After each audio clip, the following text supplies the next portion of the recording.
Muy buenas noches, queridos hermanos y hermanas. Amén. Gloria a Dios, gloria a Dios. Esta noche quiero invitarles a buscar en sus Biblias en la primera epístola de San Juan, el capítulo 4 y el versículo 8. Primera de San Juan, el capítulo 4 y el versículo 8. Y antes de leer este texto, vamos a inclinar nuestros rostros y vamos a pedir la bendición de Dios en el estudio de su palabra. Padre Celestial, te damos gracias por el privilegio de encontrarnos en este lugar. Pedimos, Señor, que tu Espíritu Santo se manifieste en este lugar. Señor, danos claridad de pensamiento y danos la disposición de recibir el mensaje que tienes para nosotros. Te ruego, Señor, que nos ayudes a apreciar los regalos que tú nos has dado, que no rechacemos aquello que ha sido un regalo especial de tu mano. Te pedimos, pues, que nos acompañes, te lo pedimos en el precioso nombre de tu Hijo, Cristo Jesús. Amén. En Primera de Juan, el capítulo 4 y el versículo 8, tenemos el principio fundamental que hace funcionar adecuadamente y ordenadamente el universo. Es un texto muy bien conocido. Probablemente muchos podemos repetirlo de memoria. Dice allí, el que no ama no conoce a Dios, porque Dios es amor. El que no ama no conoce a Dios, porque Dios es amor. Ahora, si yo les preguntara esta noche, ¿qué es amor? Tal vez tendría tantas respuestas como personas. Porque la palabra amor es una palabra en este versículo que no se define. Sencillamente dice Dios es amor. Pero no nos dice qué significa la palabra amor. ¿Cuál es la definición de amor? ¿Cómo funciona el amor en términos prácticos? Por lo tanto, es necesario tener una definición más amplia de lo que significa esta palabra amor. Y la Biblia tiene una explicación más amplia de lo que significa amor. Vayan conmigo a Mateo 22 y los versículos 35 al 39. Mateo 22, 35 al 39. Amor. ¿Qué es amor? Ahora vamos a encontrar que la palabra amor se amplía en dos grandes principios. Es decir, el amor es vertical y el amor se manifiesta horizontalmente. La palabra amor, en otras palabras, se amplía más. Tiene dos dimensiones el amor. Noten el versículo 35. Y preguntó uno de ellos, intérprete de la ley, tentándole y diciendo: Maestro, ¿cuál es el mandamiento grande en la ley? Y Jesús le dijo: amarás al Señor tu Dios de todo tu corazón y de toda tu alma y de toda tu mente. Este es el primero y el grande mandamiento. Y el segundo es semejante a este: amarás a tu prójimo como a ti mismo. Aquí la palabra amor se amplía Y descubrimos que el amor tiene dos dimensiones. Tiene una dimensión vertical en nuestra relación con Dios y tiene una dimensión horizontal en nuestra relación con nuestro prójimo. Es decir, el amor tiene dos dimensiones. El amor se ha ampliado en este texto. Pero aún nos queda la pregunta: ¿qué significa amar a Dios? ¿Qué significa amar a nuestro prójimo? Sabemos que amor ahora tiene dos dimensiones, amar a Dios y amar al prójimo, pero ¿qué significa amar a Dios y amar al prójimo? Bueno, la Biblia amplía aún más lo que es el amor. En un principio se amplía en dos principios. Y ahora vamos a ver que los dos principios se amplían en 10 principios. Vayan conmigo a Deuteronomio 4 y los versículos 12 y 13. Deuteronomio 4 y los versículos 12 y 13. Dice aquí: y habló Jehová con vosotros de en medio del fuego. Oísteis la voz de sus palabras, mas a excepción de oír la voz, ninguna figura visteis. Y él os anunció su pacto, el cual os mandó poner por obra las 10 palabras y escribiólas en 2 tablas de piedra. ¿En cuántas tablas de piedra escribió Dios los 10 mandamientos? En 2 tablas de piedra. Podría haberlos escrito en 3,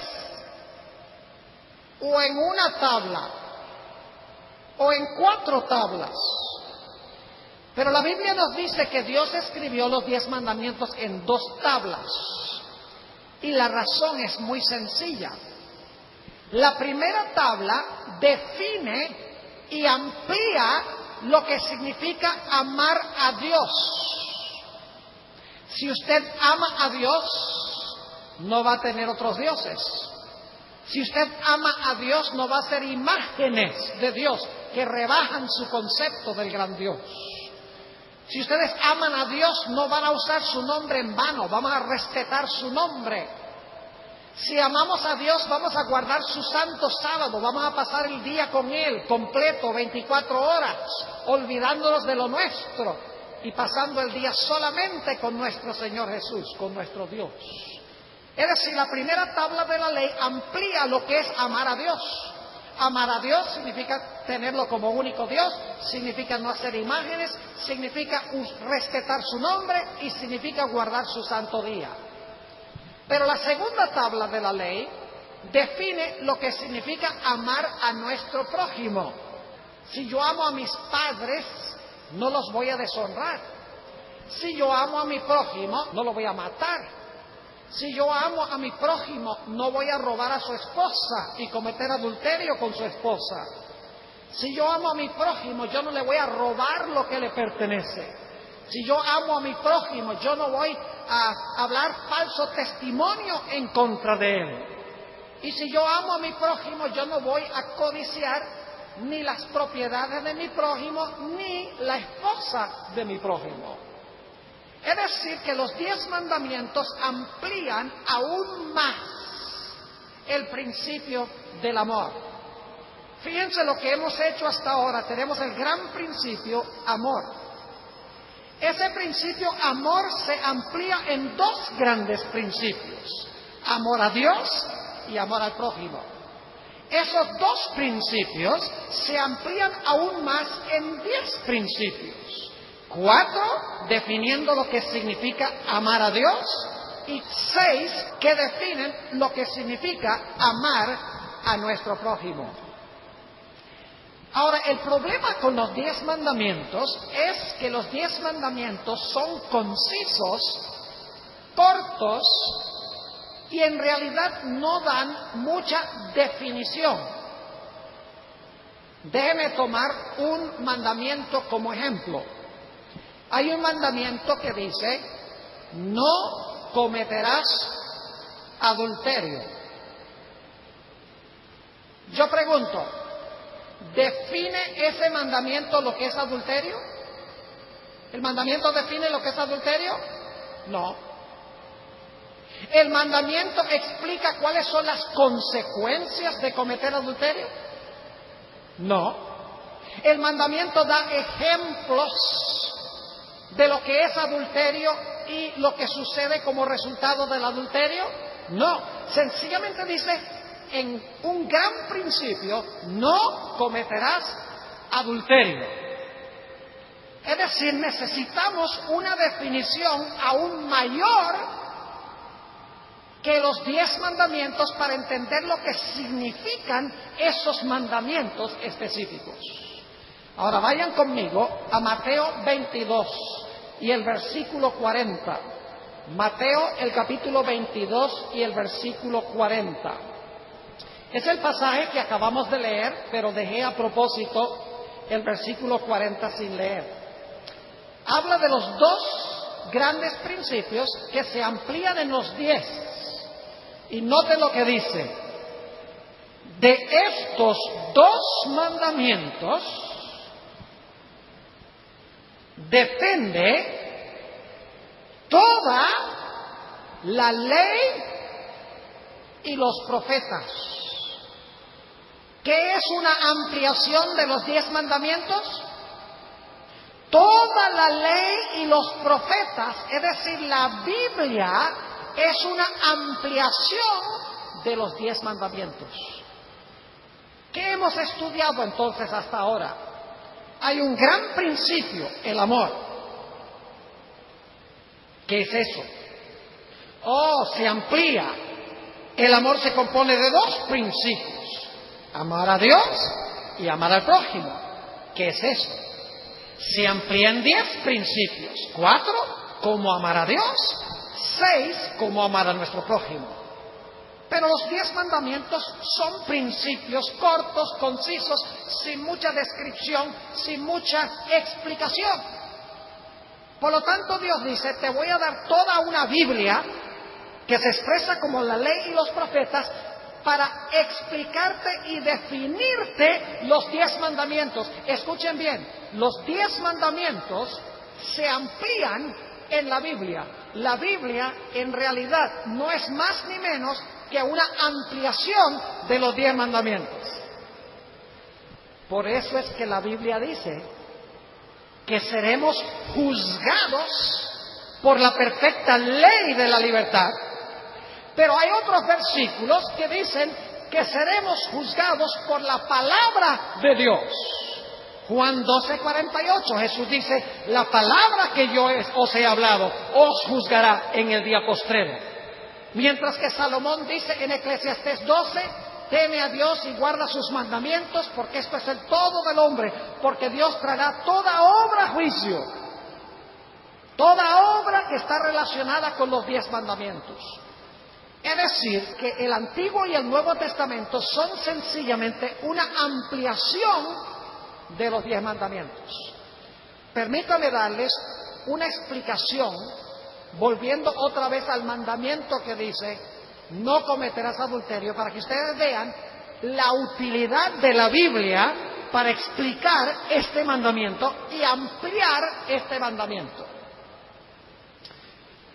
¿Ese mandamiento dice que mirar a una mujer para codiciarla es adulterio? El mandamiento dice que si tú miras a una mujer para codiciarla, ¿cometiste adulterio? ¿El mandamiento lo dice? No, señor. El mandamiento dice, no cometerás ¿qué? Adulterio. Pero Jesús dice, déjame ampliarte ese detalle. No es suficiente no cometer el acto, ya si lo pensaste, adulteraste. Esa es una ampliación del mandamiento, no cometerás adulterio. Yo pregunto, ese mandamiento dice que si tú te divorcias sin que tu esposo o tu esposa haya cometido adulterio, que tú cometes adulterio. ¿El mandamiento lo dice? ¿Que no te puedes divorciar y casar de nuevo, no sea por adulterio? ¿El mandamiento lo dice? No. Pero lo dice Jesús. ¿Qué mandamiento está ampliando Jesús? Está ampliando el mandamiento que dice, no cometerás ¿qué? No cometerás adulterio.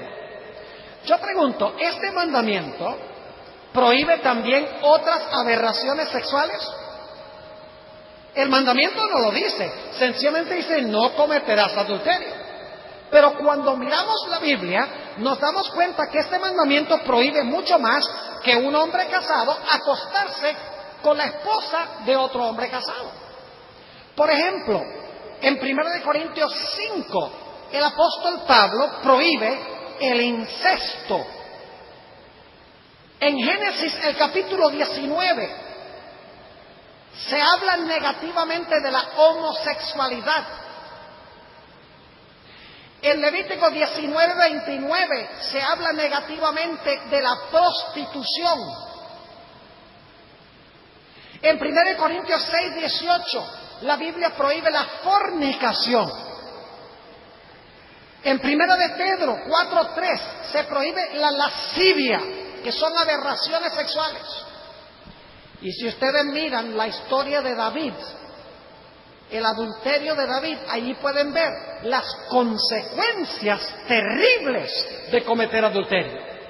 Ahora yo pregunto, ¿la Biblia amplía el séptimo mandamiento? ¿Les ayuda a entender mucho más lo que significa no cometerás adulterio?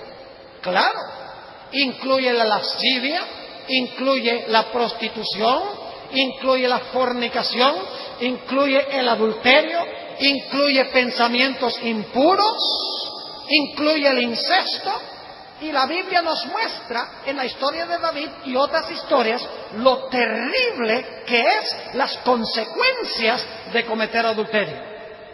Es decir, ese mandamiento que tiene 3 palabritas, no cometerás adulterio, tiene implicaciones mucho más grandes que solamente esas 3 palabras. La Biblia es una ampliación del séptimo mandamiento. ¿Están entendiendo lo que estoy diciendo? Y podríamos hacer lo mismo con todos los mandamientos.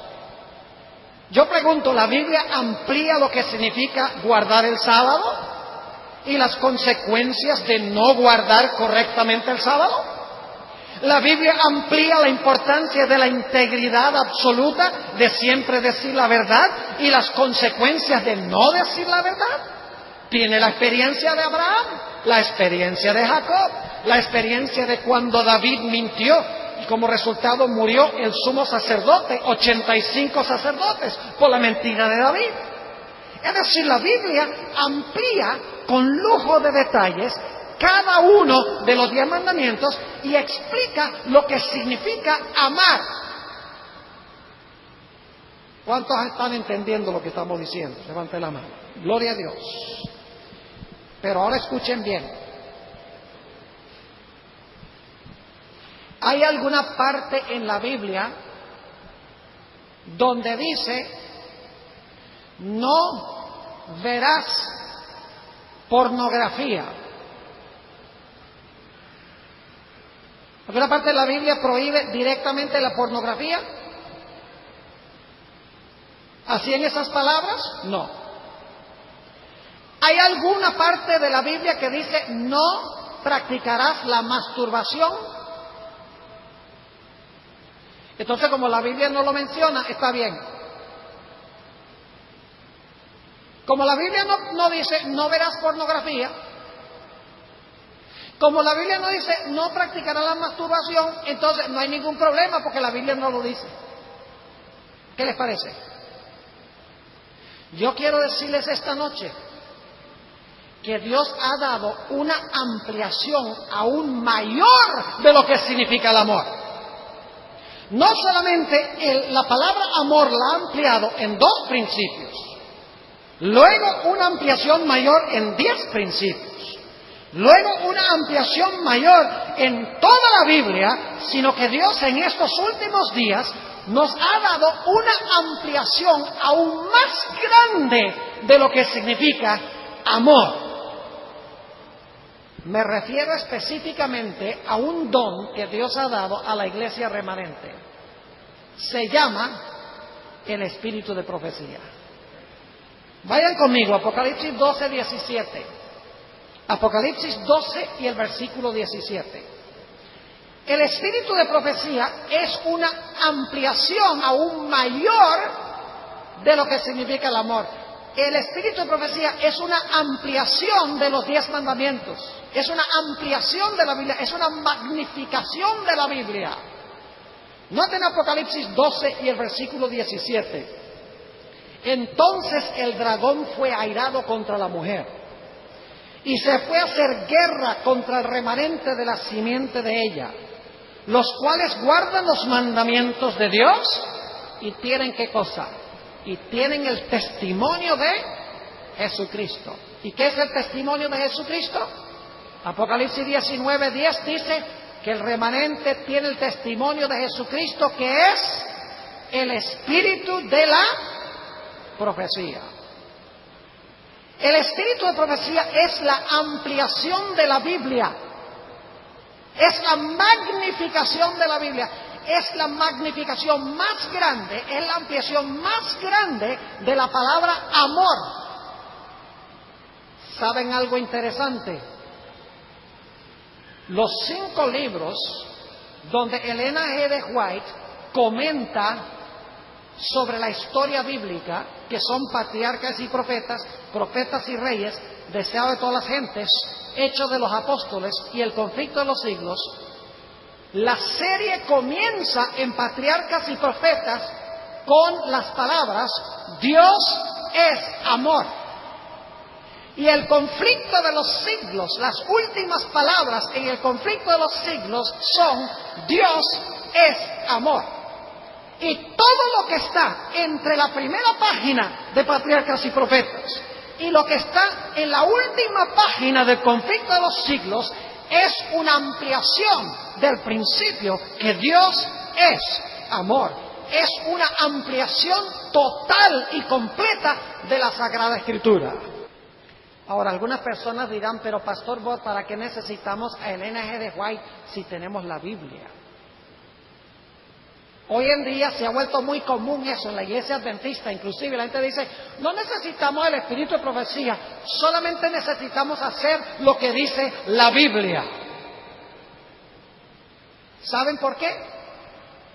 Porque hay ciertas prácticas que la Biblia no prohíbe explícitamente, que la gente quiere practicar. El espíritu de profecía los prohíbe, pero la Biblia no. Entonces dicen, eso no está en la Biblia, pero está en los escritos de la hermana White. Ah, no, pero nosotros vamos a ir por la Biblia. Les doy un ejemplo. La masturbación. No van a encontrar en la Biblia que diga no practicarás ese hábito. Pero la hermana White sí. La hermana White dice que causa daño fisiológico y causa daño psicológico y causa daño espiritual, y dice que es pecado. Yo pregunto, ¿la hermana White le está agregando algo que no está en la Biblia? ¿Está añadiendo nueva luz que no está en la Biblia? Claro que no. ¿Qué está haciendo? Está ampliando el mandamiento que dice que no cometerás adulterio, y lo hace explícito para que nadie tenga una excusa, para que en el juicio nadie le diga a Dios, ah Señor, pero tú no pusiste en la Biblia, no practicarás la masturbación, tú no pusiste eso en tu palabra, y Dios va a decir, pero lo puse en el espíritu de profecía. Yo pregunto una cosa, y aquí somos adultos, hay algunos niños. ¿Ustedes piensan que una persona puede practicar la masturbación sin pensamientos impuros? Yo no creo. Y ahora de repente hay silencio rotundo en este lugar. Porque usted sabe muy bien que una persona que practica la masturbación tiene pensamientos impuros antes de cometer ese acto. Y es una violación del principio que dice, si miras a una mujer para codiciarla, en tu mente ya cometiste adulterio. ¿Dónde? En tu corazón. ¿Tiene Elena G. de White razón en explícitamente decir que eso es pecado? Claro que sí. Ahora, permítanme leerles una cita del Espíritu de Profecía.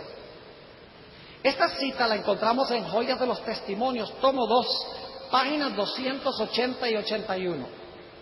Porque aún los adventistas entendemos mal el propósito del Espíritu de Profecía. Dice la sierva de Dios esto. Le está escribiendo a un hermano, el hermano J. Dice, si os hubierais dedicado a estudiar la palabra de Dios, ahora escuchen esto, con un deseo de alcanzar la norma de la Biblia y la perfección cristiana, no habríais necesitado los testimonios. ¿Captaron eso? Es decir, si una persona, ella dice, si tú hubieras estudiado la palabra de Dios con el fin y el deseo de alcanzar la norma que pone la Biblia y la perfección cristiana, no hubiera sido necesario los testimonios. Es decir, mis escritos no hubieran sido necesarios. Sigue diciendo, es porque habéis descuidado el familiarizados con el libro inspirado de Dios, por lo que Él ha tratado de alcanzaros mediante testimonios sencillos y directos, llamando vuestra atención a las palabras de la inspiración que habéis descuidado de obedecer. ¿A dónde dirigen los escritos de Elena G. de White? Dice ella, a las palabras de la inspiración que habéis descuidado de obedecer e invitándoos a amoldar vuestra vida de acuerdo con sus enseñanzas puras y elevadas. Los testimonios escritos, se refiere a sus escritos, los testimonios escritos no son dados para proporcionar nueva luz, sino para impresionar vívidamente en el corazón las verdades de la inspiración ya reveladas. El Espíritu de Profecía no trae nueva luz, sino que recalca y subraya la vieja luz. Sigue diciendo ella, el deber del hombre hacia Dios y sus semejantes ha sido especificado distintamente en la palabra de Dios. Yo no sé si ustedes notaron, voy a leer otra vez. Dice, el deber del hombre hacia Dios y sus semejantes. ¿Cuáles mandamientos son esos? Los dos, ¿verdad que sí? Dice, ha sido especificado distintamente en la palabra de Dios. Sin embargo, son pocos entre vosotros los que obedecen a la luz dada. No son sacadas a relucir verdades adicionales en los testimonios, sino que Dios ha simplificado por medio de los testimonios las grandes verdades ya dadas en la forma de su elección. Las ha presentado a la gente para despertar e impresionar su mente con ellas, a fin de que todos queden sin excusa. Lo expresó así en el tomo 3 de Mensajes Selectos, página 30. Dice la sierva de Dios, poco caso se hace a la Biblia. Y por esto el Señor ha dado una luz menor para guiar a los hombres y a las mujeres a la luz ¿qué? A la luz mayor. Es decir, el propósito del Espíritu de Profecía es ampliar lo que tenemos en la Biblia. Ahora yo quiero preguntarles, voy a darles varios ejemplos ahora del Espíritu de Profecía. ¿Alguien quiere mostrarme un texto de la Biblia que dice, no irás al cine? ¿Alguien conoce un texto que dice, no irás al cine? al teatro, no, entonces está bien hacerlo. Podemos ir. La Biblia no dice no vayas al cine. Así que podemos ir. ¿Están de acuerdo? ¿Podemos ir?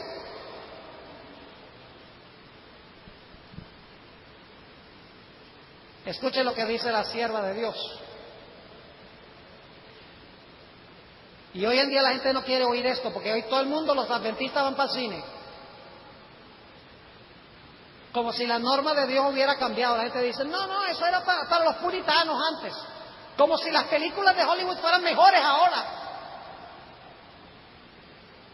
Dice la sierva del Señor, entre los más peligrosos lugares de placer se cuenta el teatro. Y claro, ella está hablando de presentaciones teatrales en vivo, porque en ese tiempo no había televisión. Pero el principio se aplica, porque son dramas igual, pero en vivo. Dice ella, en vez de ser una escuela de moralidad y virtud, como se pretende a menudo, es el semillero de la inmoralidad. Estas diversiones fortalecen y confirman los hábitos viciosos y las inclinaciones pecaminosas. Los cantos viles, los ademanes, las expresiones y actitudes lascivas depravan la imaginación y degradan la moral. Yo quiero decirles que no hay ni una sola película de Hollywood que valga la pena verla. Porque lo que hay son palabras sucias, violencia, adulterio, fornicación, mentira. Ustedes lo saben. Y la Biblia dice que somos transformados a imagen de lo que vemos y lo que oímos. Así que nada más porque la Biblia no dice no irás al teatro o al cine, no significa que está bien hacerlo. Lo que Dios hizo a través de Elena G. de White fue ponerlo en blanco y negro. Para que algún día, cuando algún adventista vaya y le diga al Señor, ay Señor, pero tú no pusiste, no vayas al cine.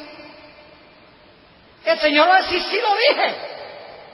Lo dije en el espíritu de profecía, que es la ampliación mayor de la Sagrada Escritura. Sigue diciendo la sierva del Señor, todo joven que asista habitualmente a estos espectáculos se corromperá en sus principios.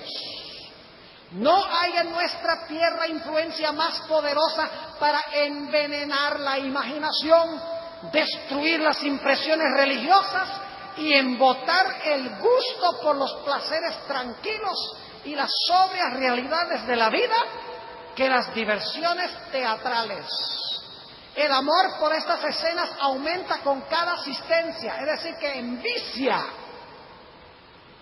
El amor por estas escenas aumenta con cada asistencia, como el deseo de bebidas embriagantes se fortalece con su consumo.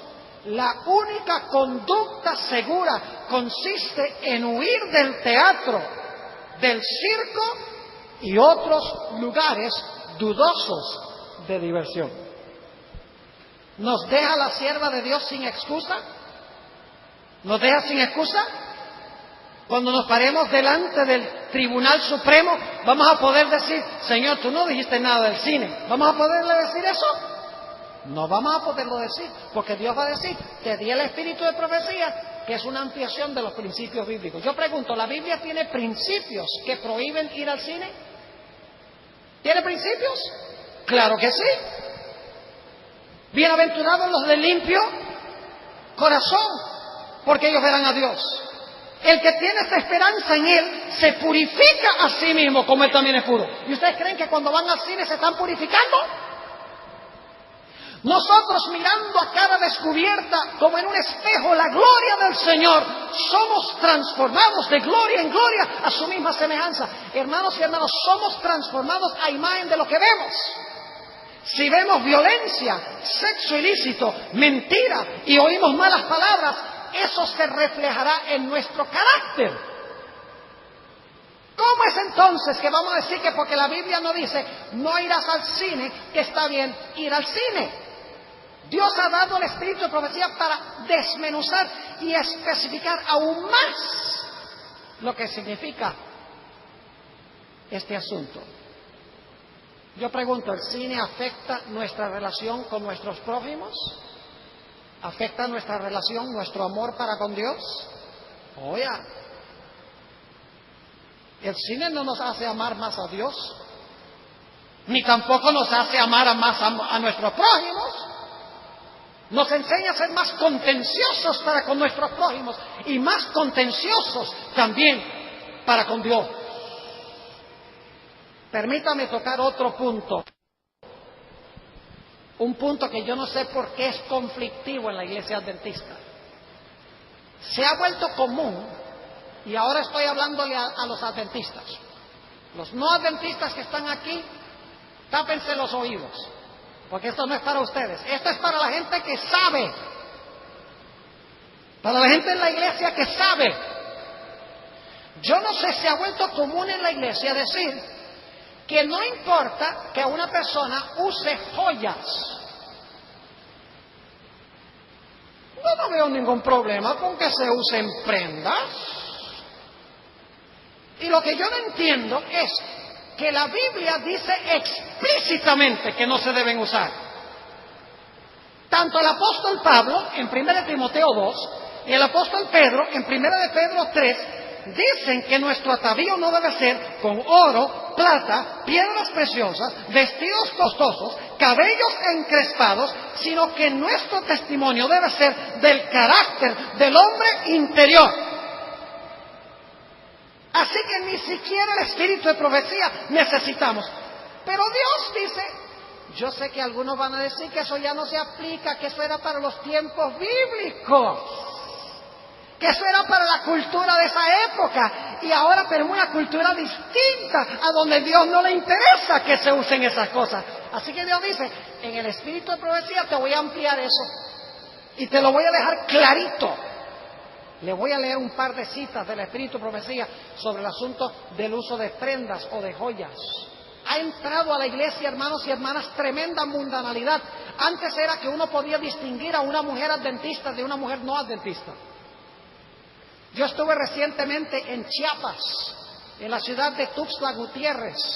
Fuimos a comer a un restaurante vegetariano allá con un hermano que me llevó yo a conocer el Cañón del Sumidero. Yo no sé si alguno de ustedes ha ido ahí alguna vez, pero en todo caso fuimos a comer al restaurante vegetariano, y cuando estábamos comiendo ahí, yo veía a una señora que estaba en una mesa que quedaba como a 2 mesas de donde estábamos nosotros, y yo le dije al hermano, esa señora es adventista.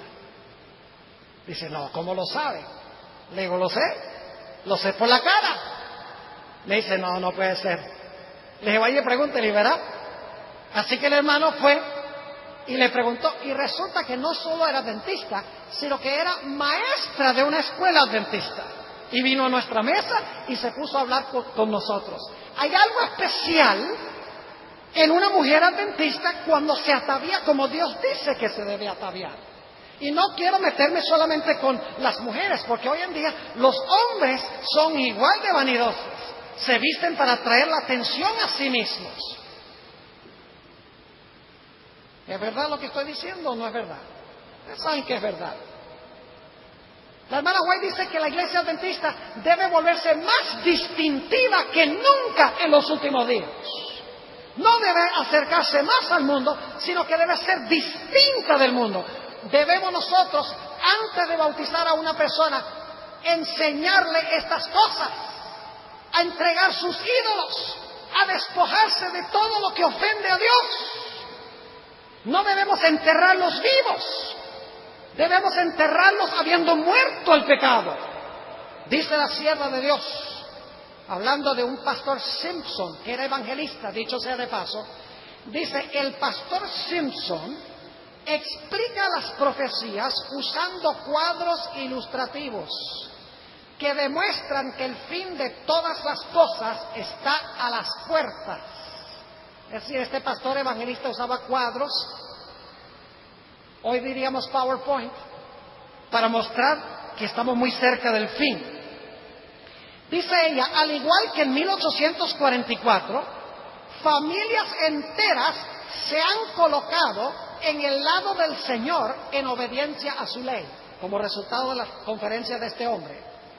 Ahora escuchen cuál fue el fruto de este evangelismo.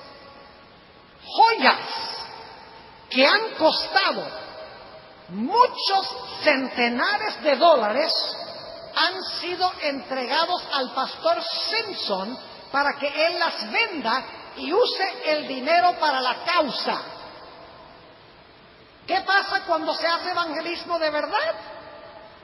¿La gente qué? La gente se despoja de sus prendas y se las dio al pastor para que el pastor las vendiera y se usara el dinero ¿en qué? En la causa. Yo pregunto, ¿cómo es posible que nosotros gastemos grandes sumas de dinero o aún pequeñas sumas de dinero para adornarnos de esta manera, mientras que hay personas que están muriendo en el pecado y se necesitan recursos para alcanzar a estas personas? Dios nos va a tener por responsables en nuestra mayordomía, mis hermanos y hermanas. Y la hermana White lo vio. Sigue diciendo ella, no, ahora fíjense que no tenía que torcerle el brazo este evangelista. Dice, no hay un espíritu de excitación en este movimiento. No lo acompaña el fanatismo. La verdad se aferra, escuchen, la verdad se aferra de los corazones. Y los hombres y las mujeres entregan sus anillos y brazaletes, aun cuando no se haya hecho ningún llamado para que se despojen de estos ídolos. La obra es seria y serena. La gente se quita sus joyas por su libre voluntad y las traen al pastor Simpson como un despojamiento de sus ídolos. ¿Cómo llama Elena G. de White las joyas? Ídolos. Porque el propósito de las joyas es atraer atención ¿a quién? A nosotros. Y dicho sea de paso, mujeres, la forma en que ustedes se visten puede llevar a la salvación o la perdición de los hombres. Ustedes pueden ser culpables de que algunos individuos cometan adulterio con sus ojos por la forma en que vistan. Y alguno dirá, ese es problema de él. Yo pregunto, ¿es eso amar a su prójimo? ¿No quieren ustedes ver salvos a los hombres en el reino de Dios? Claro que sí. ¿Ven que todo esto tiene que ver con el amor? Ahora escuchen esta cita del Espíritu de Profecía también sobre el asunto de las joyas. Elena G. de White está comentando ese versículo donde dice que el hombre mira lo que está delante de sus ojos, pero Dios mira el corazón. Dice la sierva de Dios, hay muchos que tienen el corazón endurecido, de tal manera por la prosperidad que se olvidan de Dios y de las necesidades de sus prójimos. Gente con el corazón endurecido se olvidan de Dios y de sus prójimos. Sigue diciendo ella.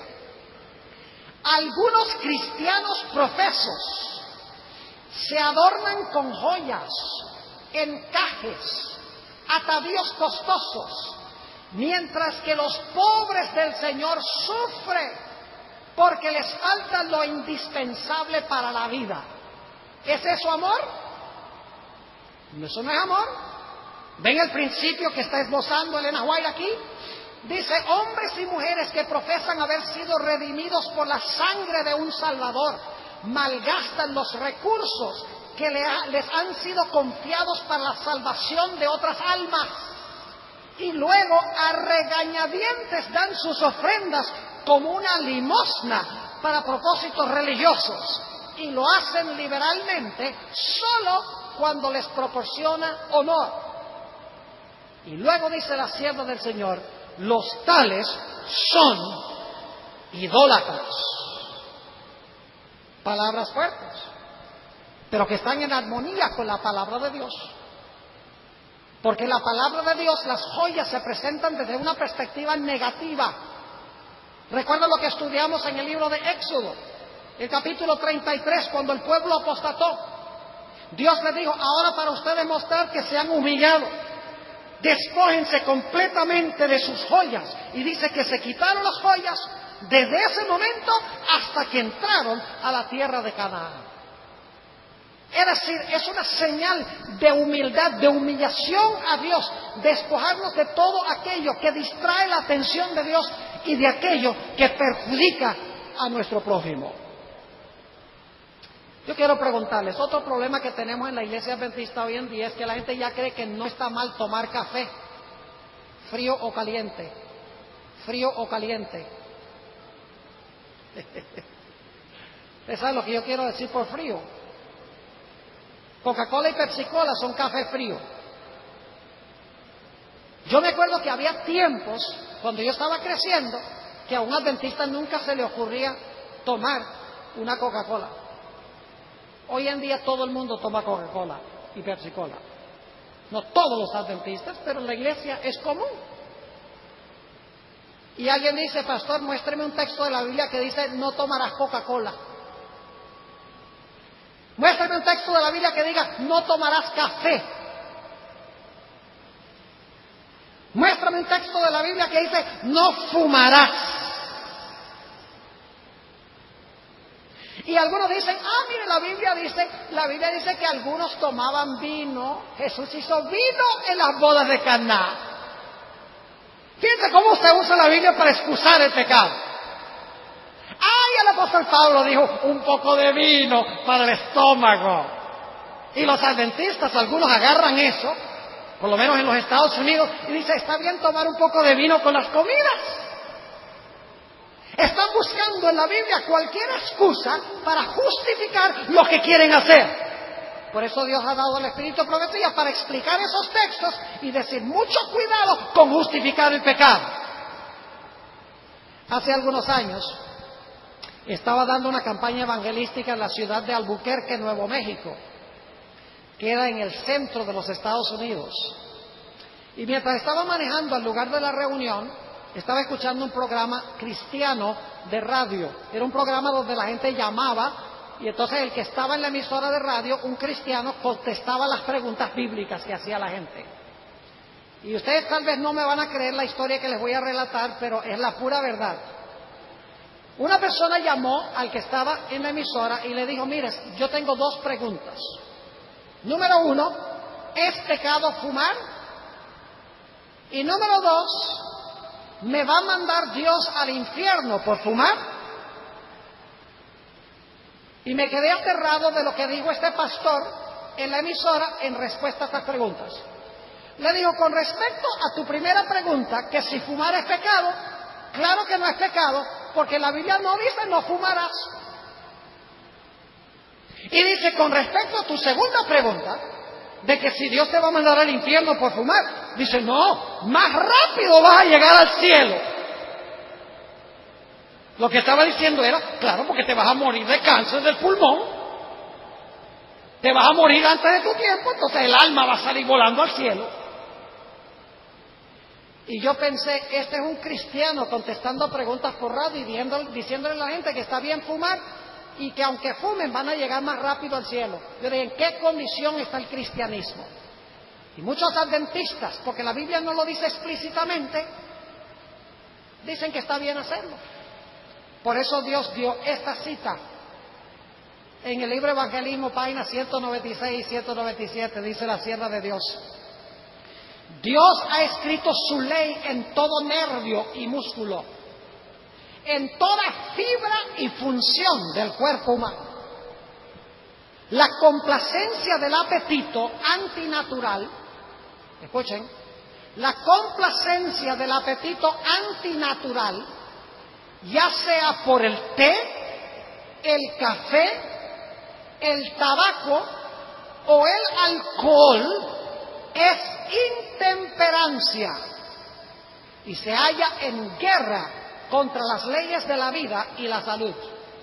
Usando estos artículos prohibidos, se crea una condición en el organismo que el Creador nunca propuso que hubiera. Ahora escuchen esto.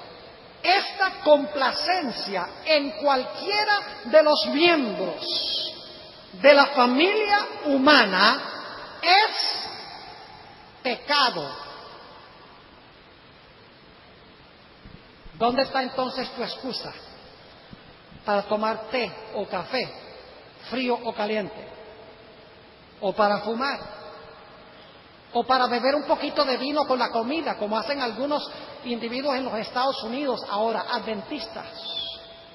En el día del juicio, cuando tengas que pararte ante el tribunal de Cristo, vas a decirle a Jesús: Señor Jesús, pero tú mismo le dijiste a Pablo que tomara un poco de vino para el estómago, que le dijera eso a Timoteo. Y tú mismo hiciste vino en la boda de Caná. Y Jesús va a decir: ese vino fue vino sin fermentar. Y la razón por la cual supo tan sabroso es porque vino de manos del Creador. Porque se guardaba el peor vino de último.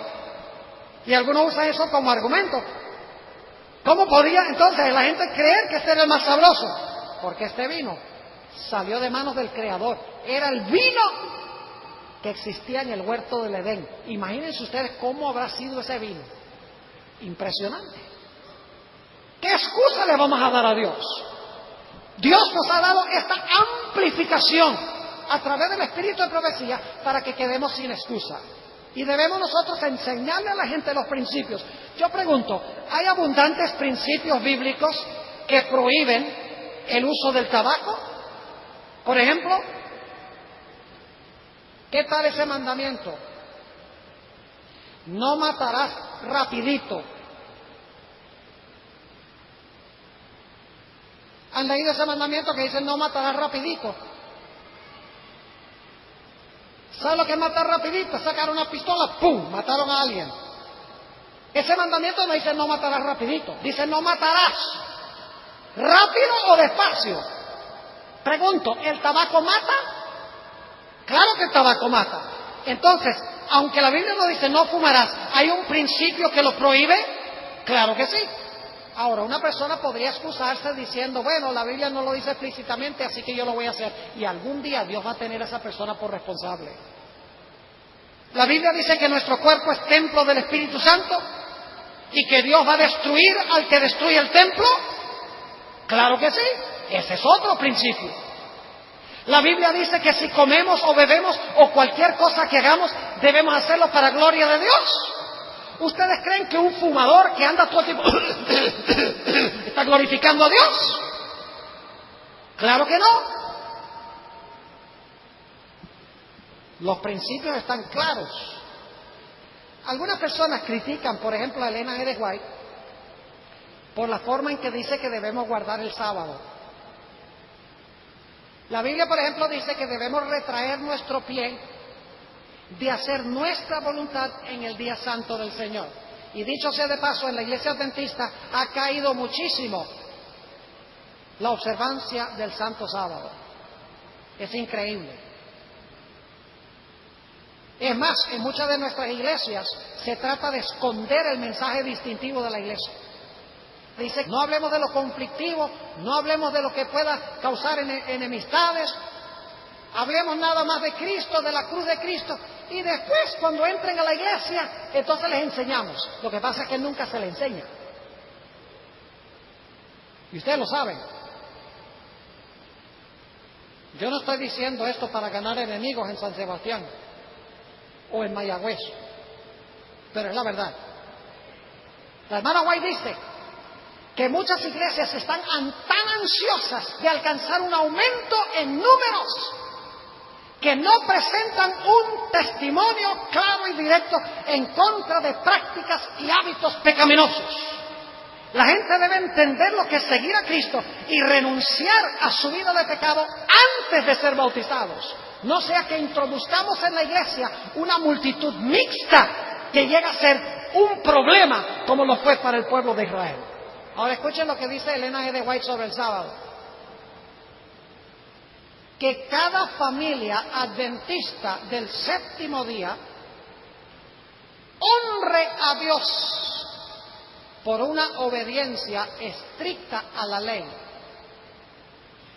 Algunos dicen: qué legalista, y que obedecer estrictamente la ley. Escuchen bien, Elena G. de White no le está hablando aquí a los inconversos, sino que le está hablando a gente que profesa estar convertida.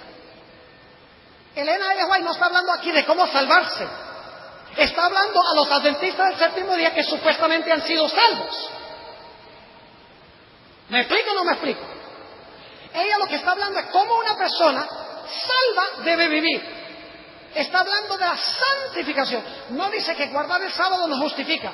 Dice que cuando una persona ha sido justificada, su forma de guardar el sábado cambiará. Sigue diciendo la sierva de Dios. Se les debe enseñar a los hijos a respetar el sábado. En el día de la preparación, la ropa debe plancharse, los zapatos deben pulirse y el baño debe tomarse. ¿Cuándo?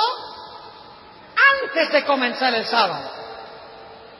Luego, dice ella, en torno del altar familiar, todos deben reunirse para darle la bienvenida al día santo de Dios, así como si esperaran ansiosamente la llegada de un querido amigo.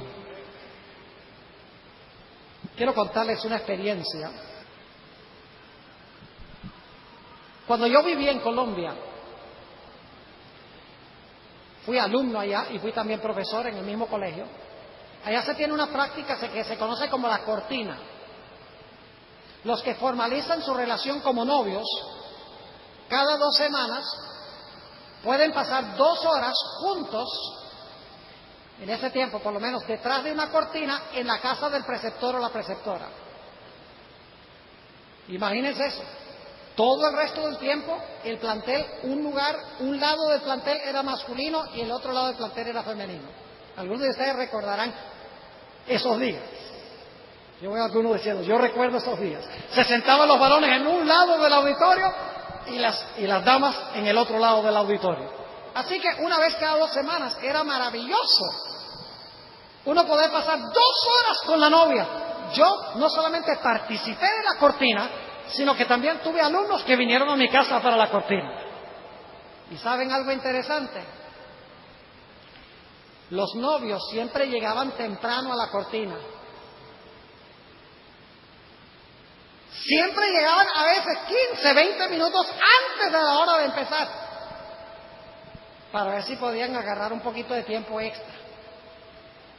Y cuando la cortina se estaba terminando, se hacían los locos. No sé si conocen esa expresión. Se hacían los desentendidos.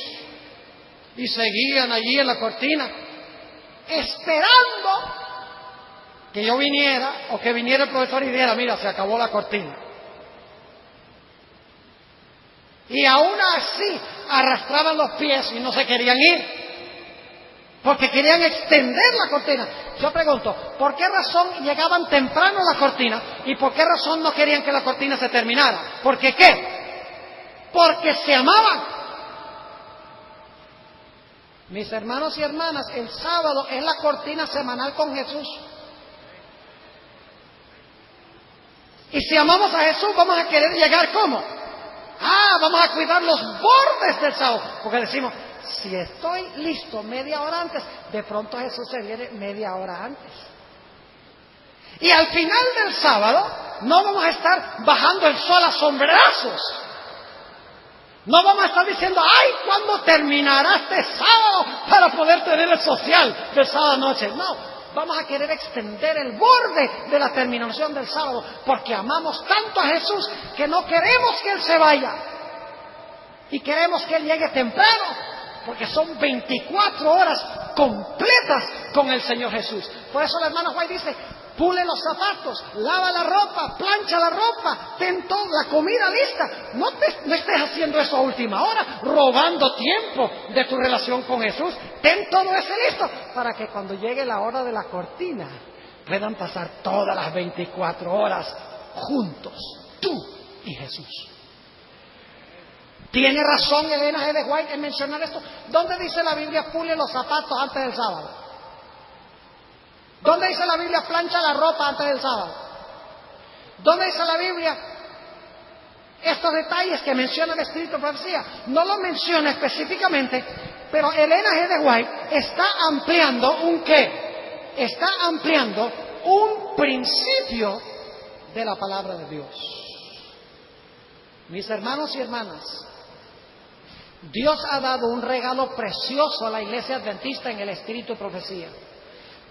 Hoy en día, en muchas iglesias ni siquiera se quiere mencionar el nombre del Ellen G. White o el espíritu de profecía. Yo sé por experiencia personal. Cuando yo llegué a la iglesia que estoy pastoreando, que dicho sea es una iglesia de habla inglesa, es una iglesia que tiene casi 1,200 miembros, pero es una iglesia adventista de verdad. Cuando yo llegué allí, había cierto elemento en la iglesia, un grupo influyente, que casi lo primero que me dicen es: pastor, nosotros no queremos que usted mencione el nombre de Ellen G. White desde el púlpito. Le dije, pues siento mucho, pero lo van a escuchar bastante. Y queremos que usted tenga un servicio de canto con keyboards y con tambores entre la escuela sabática y el culto divino. Le dije, mientras yo esté aquí, no va a pasar. No predique sobre el asunto de las joyas y eso. Le dije, cualquier persona que vaya a ser líder en la iglesia tiene que vestirse como eso. No va a haber líderes en la iglesia con joyas.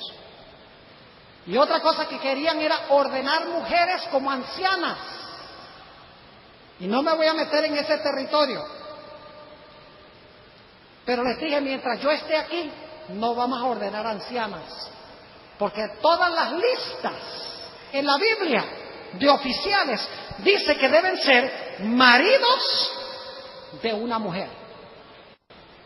El hombre es el líder espiritual en la casa y también en la iglesia, según el espíritu de profecía. Y gracias a Dios llevo casi 10 años en esa iglesia. En febrero cumplo 10 años.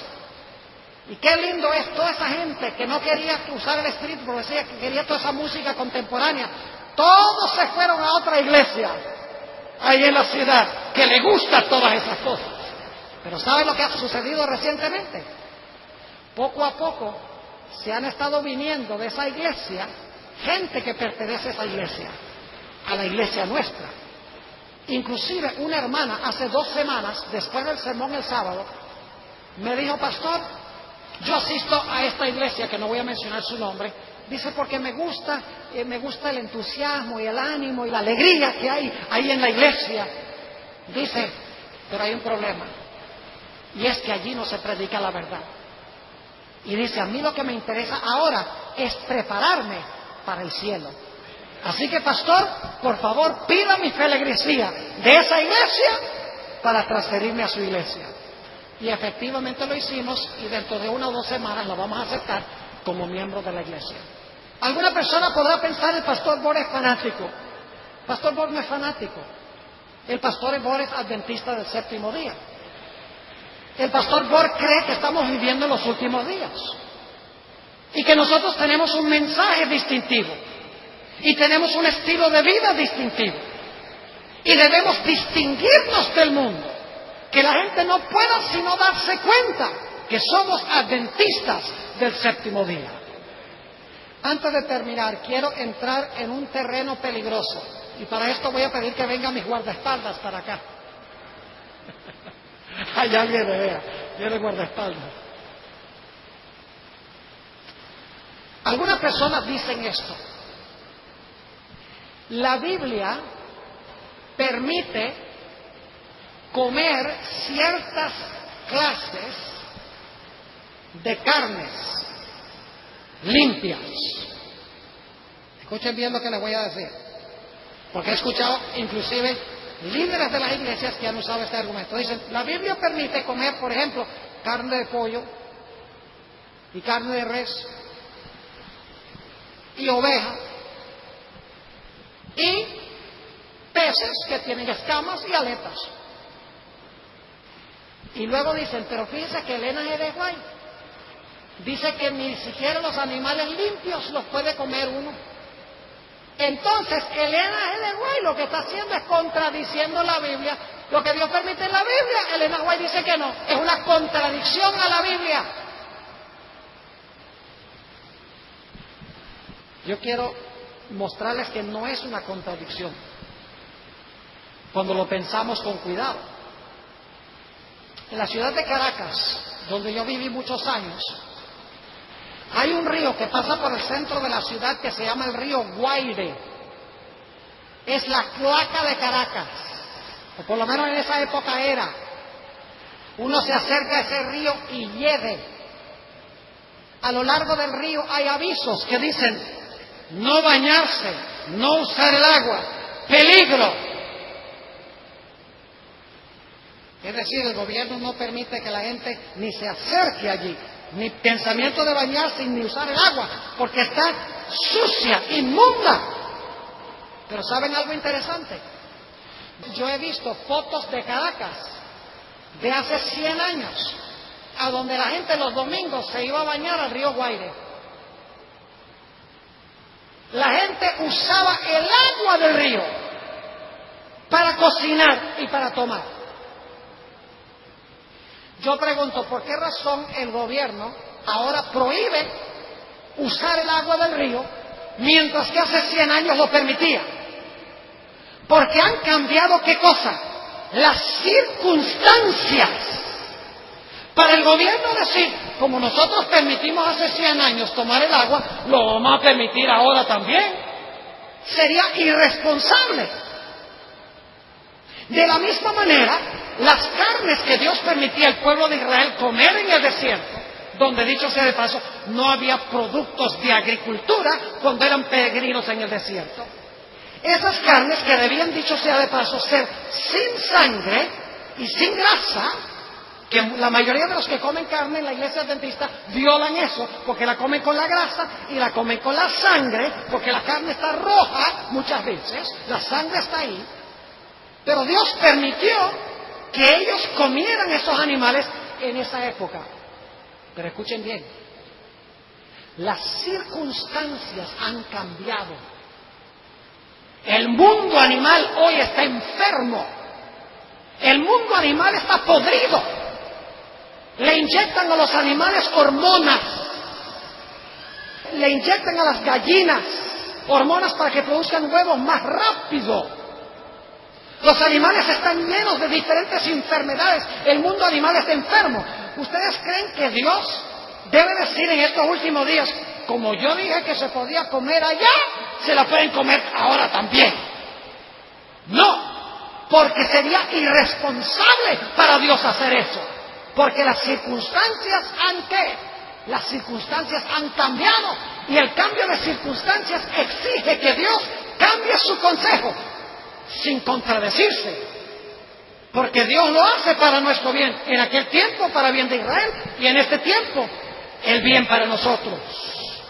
Dice la sierva del Señor en el Ministerio de Curación, página 241, la carne no fue nunca el mejor alimento, pero su uso es hoy día doblemente inconveniente, ya que el número de los casos de enfermedad aumenta cada vez más entre los animales.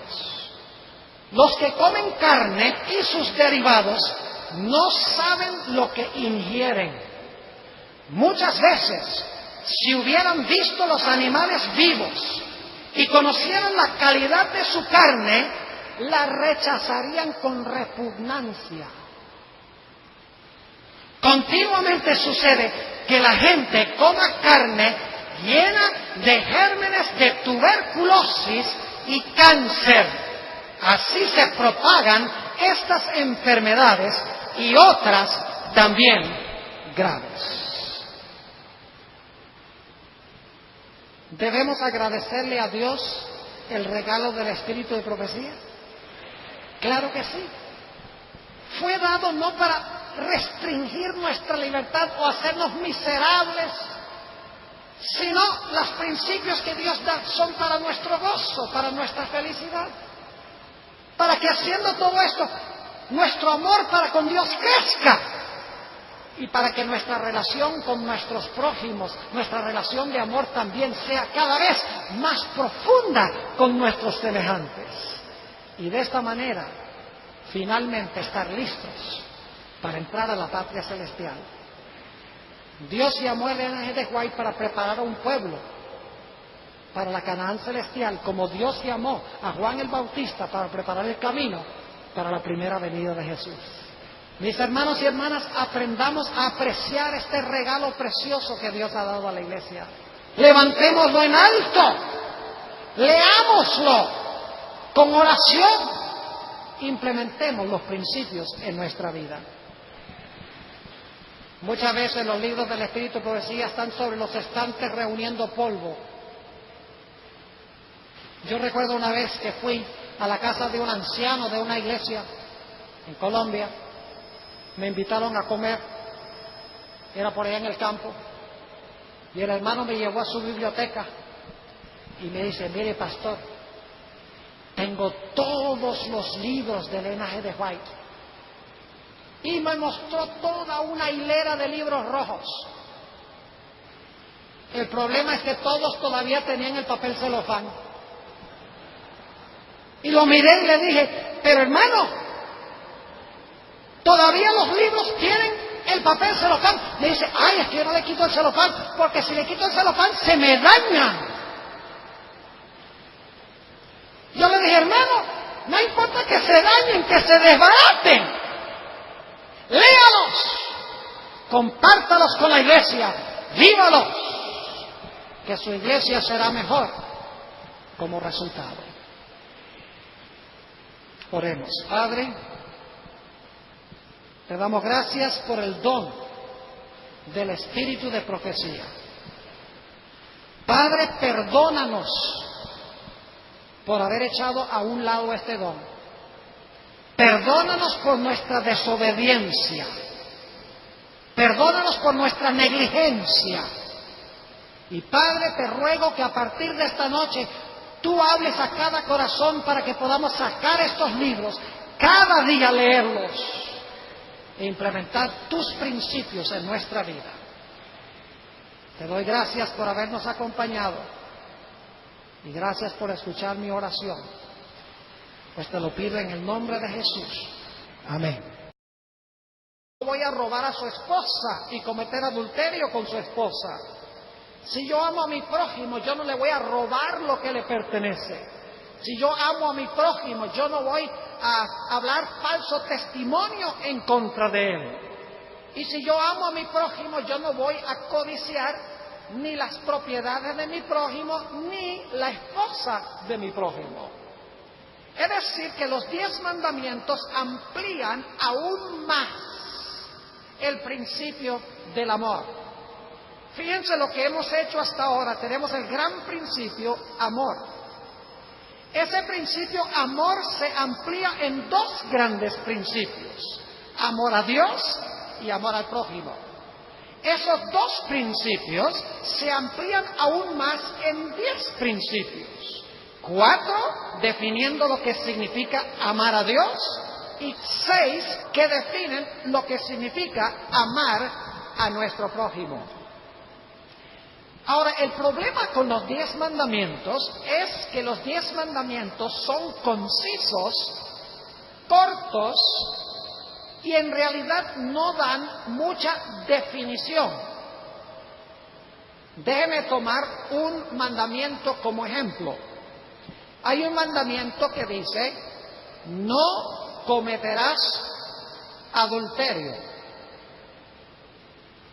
Yo pregunto, ¿define ese mandamiento lo que es adulterio? ¿El mandamiento define lo que es adulterio? No. ¿El mandamiento explica cuáles son las consecuencias de cometer adulterio? No. ¿El mandamiento da ejemplos de lo que es adulterio y lo que sucede como resultado del adulterio? No. Sencillamente dice, en un gran principio: no cometerás adulterio. Es decir, necesitamos una definición aún mayor que los 10 mandamientos para entender lo que significan esos mandamientos específicos. Ahora vayan conmigo a Mateo 22 y el versículo 40. Mateo, el capítulo 22 y el versículo 40. Es el pasaje que acabamos de leer, pero dejé a propósito el versículo 40 sin leer. Habla de los dos grandes principios que se amplían en los 10. Y note lo que dice: de estos dos mandamientos, no nos dice qué significa la palabra amor, cuál es la definición de amor, cómo funciona el amor en términos prácticos. Por lo tanto, es necesario tener una definición más amplia de lo que significa esta palabra amor. Y la Biblia tiene una explicación más amplia de lo que significa amor. Vaya conmigo a Mateo 22 y los versículos 35 al 39. Mateo 22, 35 al 39. Amor. ¿Qué es amor?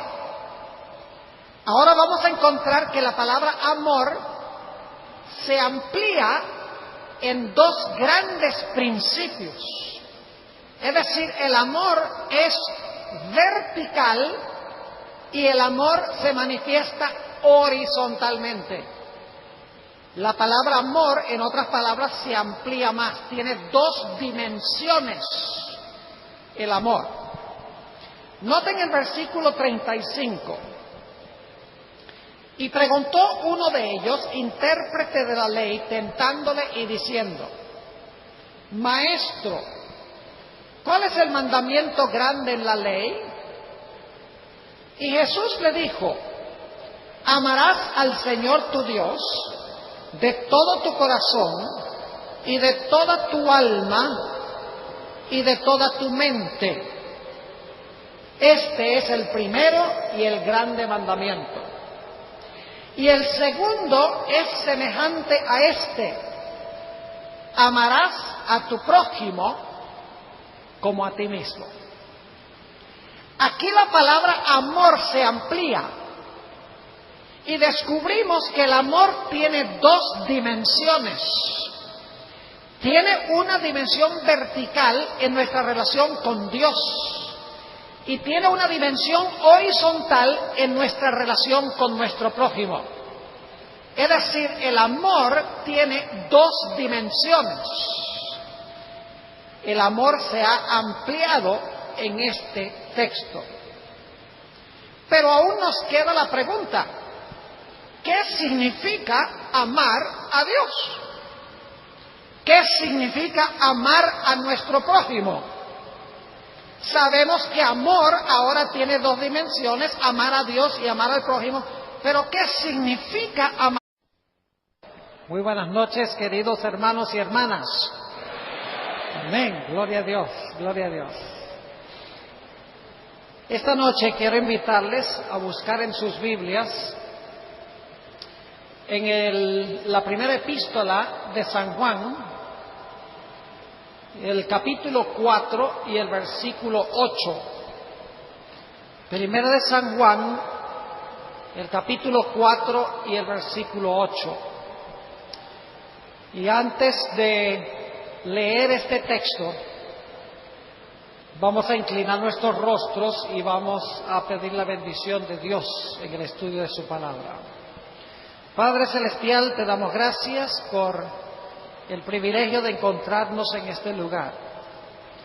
Pedimos, Señor, que tu Espíritu Santo se manifieste en este lugar.